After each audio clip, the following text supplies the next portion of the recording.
നമ്മൾ ഇന്നത്തെ വീഡിയോ പരിശോധിക്കുന്നത് നമ്മുടെ വാട്സപ്പിനകത്ത് വളരെ നേരത്തെ വന്നൊരു ഫീച്ചറുണ്ട്. പല ആളുകൾക്കും അതറിയില്ല, അത് ഉപയോഗിക്കാറില്ല.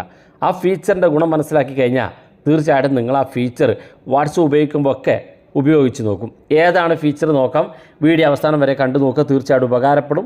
വാട്സപ്പ് ഉപയോഗിക്കുന്നവരൊക്കെ ഈ വീഡിയോ കാണണം, നിങ്ങളുടെ സുഹൃത്തുക്കൾ കൂടി ഈ വീഡിയോ ഷെയർ ചെയ്ത് കൊടുക്കണം.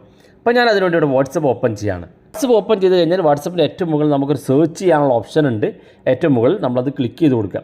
ക്ലിക്ക് ചെയ്യുമ്പോൾ ഇവിടെ ഒരുപാട് ഓപ്ഷൻസുകൾ കാണും. ഇതിൽ ഓരോ ഫീച്ചർ ഒന്ന് ചെക്ക് ചെയ്ത് നോക്കുക. വളരെ ഇൻട്രസ്റ്റിംഗ് ആയിട്ടുള്ള ഒരുപാട് ഫീച്ചറുകൾ ഇവിടെ ഉണ്ട്. ഇവിടെ ഏറ്റവും ആദ്യത്തിൽ നോക്കുക അൺറീഡ് എന്നുള്ള ഓപ്ഷനാണ്. പലപ്പോഴും നമ്മളിത് ഉപയോഗിക്കാറില്ല. ഈ അൺറീഡ് എന്നുള്ള ഓപ്ഷൻ നമുക്ക് ആരെങ്കിലും മെസ്സേജ് അയച്ച് ഒരു ദിവസം കഴിഞ്ഞാൽ അടുത്ത ദിവസത്തേക്ക് വരുമ്പോൾ നമ്മുടെ സുഹൃത്തുക്കൾ അയച്ച മെസ്സേജ് നമ്മൾ വായിച്ചെടുക്കാതെ പോകും. അത് ഒരുപാട് താഴോട്ട് പോകും. പിന്നെ ആ മെസ്സേജ് നമ്മൾ കാണില്ല. ഒരുപാട് കാലങ്ങൾക്ക് ശേഷം എപ്പോഴെങ്കിലും ഒരു മെസ്സേജ് അയക്കാൻ ശ്രമിക്കുമ്പോഴാണ് അയാൾ നമുക്ക് അയച്ച വോയിസ് അല്ലെങ്കിൽ മെസ്സേജോ കാണാൻ സാധിക്കുക. അപ്പോൾ അത്തരത്തിൽ ദിവസവും നിങ്ങൾക്ക് ഇവിടെ ഏറ്റവും മുകളിൽ കാണുന്ന അൺറീഡ് എന്നുള്ള ഓപ്ഷൻ ക്ലിക്ക് ചെയ്ത് കഴിഞ്ഞാൽ നിങ്ങൾ ഇതുവരെ വായിക്കാത്ത മെസ്സേജുകളൊക്കെ ഇവിടെ കാണാൻ സാധിക്കുകയും അത് കണ്ടെത്തി നിങ്ങൾക്ക് വളരെ വേഗത്തിൽ ആ മെസ്സേജ് വായിക്കാനും അത് അദ്ദേഹത്തിന് റീപ്ലൈ കൊടുക്കാനും സാധിക്കും. ഈ ഫീച്ചർ വാട്സപ്പിനകത്ത് നമ്മൾ വായിക്കാതെ കിടക്കുന്ന മെസ്സേജ് വളരെ വേഗത്തിൽ കണ്ടെത്താൻ സാധിക്കുന്ന ഫീച്ചറാണ്. അതുപോലെ തന്നെ തൊട്ടടുത്തായിട്ട് ഫോട്ടോസ്, നമ്മുടെ വാട്സപ്പിലേക്ക് വന്നിരിക്കുന്ന മുഴുവൻ ഫോട്ടോസും ഒരു ക്ലിക്കിൽ നമുക്ക് കാണാൻ സാധിക്കും. ഫോട്ടോസ് ഭാഗത്ത് ക്ലിക്ക് ചെയ്ത് കൊടുത്താൽ മതി. ഇവിടെ നമുക്ക് ഇതുവരെ വന്ന മുഴുവൻ ഫോട്ടോസും കാണാനുണ്ട്.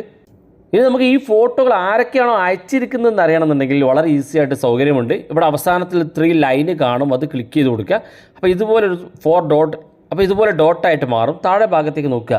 നമുക്ക് വന്നിരിക്കുന്ന ഓരോ ഫോട്ടോസും ആരാണ് അയച്ചിരിക്കുന്നതെന്നും അല്ലെങ്കിൽ ഏത് ഗ്രൂപ്പിൽ നിന്നാണ് വന്നതെന്നൊക്കെ നമുക്ക് കൃത്യമായിട്ട് മനസ്സിലാക്കാൻ സാധിക്കും. മാത്രമല്ല ഇവിടെ സെർച്ച് ചെയ്യാനുള്ള ഓപ്ഷൻ ഉണ്ട്. നിങ്ങൾക്ക് ഏതെങ്കിലും വ്യക്തിയെ സെർച്ച് ചെയ്യുകയാണെങ്കിൽ ആ വ്യക്തി അയച്ച മുഴുവൻ ഫോട്ടോസ് നിങ്ങൾക്ക് ഒരു ക്ലിക്കിൽ കാണാൻ സാധിക്കും. അതുപോലെ തന്നെ നമുക്ക് ഇതിനകത്ത് വീഡിയോസ് ഉള്ള ഓപ്ഷൻ ഉണ്ട്. അതും ഫോട്ടോയുടെ കാര്യം പറഞ്ഞ പോലെ തന്നെയാണ്. നിങ്ങൾക്ക് സെർച്ച് ചെയ്യാനും കണ്ടെത്താനും സാധിക്കും. അതുപോലെ തന്നെ ലിങ്ക്, നേരത്തെ നമ്മുടെ സുഹൃത്തുക്കൾ അയച്ചതോ അല്ലെങ്കിൽ നമ്മുടെ വാട്സപ്പ് ഗ്രൂപ്പുകളിൽ നിന്നൊക്കെ വന്നിരിക്കുന്ന ലിങ്കുകളൊക്കെ ഇവിടെ കാണാൻ സാധിക്കുകയും ചെയ്യും. അതുപോലെ തന്നെ നമുക്ക് തൊട്ടടുത്ത് ജിഫ് വീഡിയോകളൊക്കെ നമുക്ക് നമ്മുടെ സുഹൃത്തുക്കളോ ഗ്രൂപ്പിലൊക്കെ വന്നിരിക്കുന്ന ജിഫ് വീഡിയോകൾ വളരെ വേഗത്തിൽ കാണാൻ സാധിക്കും. ഓഡിയോസ് ഭാഗത്ത് ക്ലിക്ക് ചെയ്താൽ അതുപോലെ തന്നെയാണ് നമുക്ക് വന്നിരിക്കുന്ന ഓഡിയോസുകളും അത് ആരാണ് അയച്ചിരിക്കുന്നതെന്നുള്ള മുഴുവൻ ഡീറ്റെയിൽസിനകത്ത് കാണാൻ സാധിക്കുകയും ആവശ്യമുള്ള വ്യക്തിയെ പ്രത്യേകം ഇവിടെ സെർച്ച് ചെയ്ത് കണ്ടെത്താൻ സാധിക്കുകയും ചെയ്യും. അതുപോലെ തന്നെ ഡോക്യുമെൻറ്റ്സ്, നമുക്ക് വന്ന PDF ഫയലുകളൊക്കെ ഡോക്യുമെൻറ്റ്സുകളൊക്കെ നമുക്ക് വളരെ വേഗത്തിൽ കാണുന്നതിന് വേണ്ടി ഡോക്യുമെൻറ്റ്സ് ഭാഗത്ത് ക്ലിക്ക് ചെയ്താൽ നമുക്ക് ഓരോ വ്യക്തികൾ അയച്ചിരിക്കുന്ന അല്ലെങ്കിൽ ഓരോ ഗ്രൂപ്പിൽ നിന്ന് വന്നിരിക്കുന്ന PDF പ്രത്യേകം കാണാനും അതുപോലെ തന്നെ നമുക്ക് നമ്മുടെ വാട്സപ്പിനകത്ത് പല ആളുകളും പോൾ ചെയ്യാറുണ്ട്, അതായത് വോട്ടെടുപ്പ് നടത്താറുണ്ട്.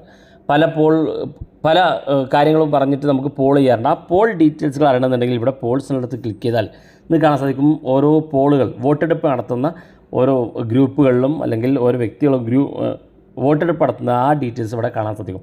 അതായത് നമ്മുടെ വാട്സപ്പിനകത്ത് വന്നിരിക്കുന്ന ഓരോ ഫീച്ചറുകളും പ്രത്യേകം കണ്ടെത്തി അത് ആരയച്ചു, എവിടെ നിന്ന് അയച്ചു എന്നുള്ളതും അതിൻ്റെ സമയവും ഡേറ്റും കൃത്യമായി നമുക്ക് വളരെ വേഗത്തിൽ മനസ്സിലാക്കാൻ ഈ ഫീച്ചറിലൂടെ നിങ്ങളെ സഹായിക്കും. തീർച്ചയായിട്ടും നിങ്ങൾ ഉപയോഗിച്ച് നോക്കുക. നിങ്ങളുടെ സുഹൃത്തുക്കൾ കൂടി വീഡിയോ ഷെയർ ചെയ്ത് കൊടുക്കുക. ഇതുപോലുള്ള വ്യത്യസ്തമായ അറിവുകളുമായി നമുക്ക് അടുത്ത വീഡിയോയിൽ കാണാം.